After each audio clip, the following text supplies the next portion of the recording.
High বন্ধু, তোমরা কেমন আছো? রাধে রাধে। তোমরা এখন ভালো আছো তো? আমি এখন খুব ভালো আছি।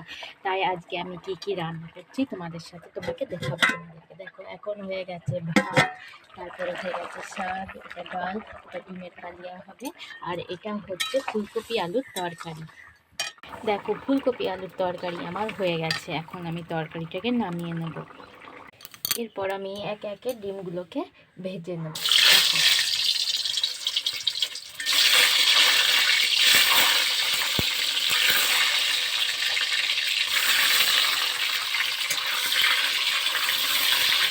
এখন আমি করছি ডিমের কালিয়া। আমি কিন্তু প্রত্যেকদিন উনুনেই রান্না করি, তা আবার ঘুঁটে দিয়ে, কাঠে আর ঘুঁটে দিয়ে। দেখো, আমি এখন ডিমগুলোকে প্রথমে ভেজে নিচ্ছি ডিমের কালিয়ার জন্য। ডিমগুলো আমার ভাজা হয়ে গেছে। এখন আমি ডিমগুলোকে পাতিতে তুলে নেব।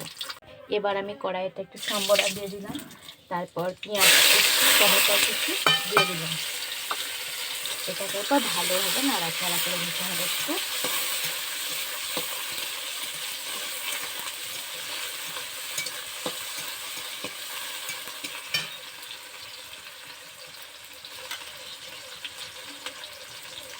তারপর আমি আগে থেকে গুলে রাখা মশলা, লঙ্কা গুঁড়ো, জিরে গুঁড়ো, রসুন বাটা, আদা বাটা এর সাথে দিয়ে দিলাম।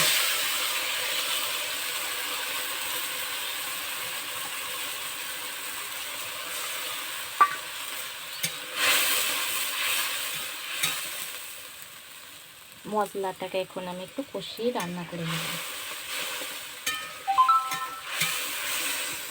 এতে আমি এখন নুন হলুদ সব দিয়ে দিয়েছি। এরপর ডিমগুলোকে দিয়ে দেবো।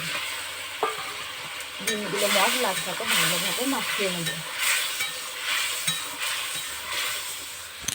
একটু জল দিয়ে আর একটু রান্না করে নেব, তাহলেই হয়ে যাবে আমার ডিমের কালিয়া। ব্যাস, হয়ে গেছে আমার ডিমের কালিয়া। এখন আমি ডিমের কালিয়াটাকে নামিয়ে নেব। রান্না করা হয়ে গেছে। এখন আমি ঝাঁটা নিয়ে আমার রান্নাঘর পরিষ্কার করে নেব।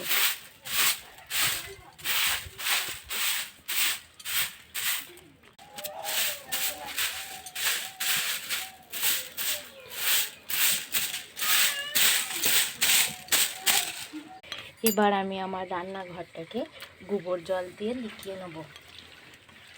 দেখো, আমি এখন লিখে নিচ্ছি।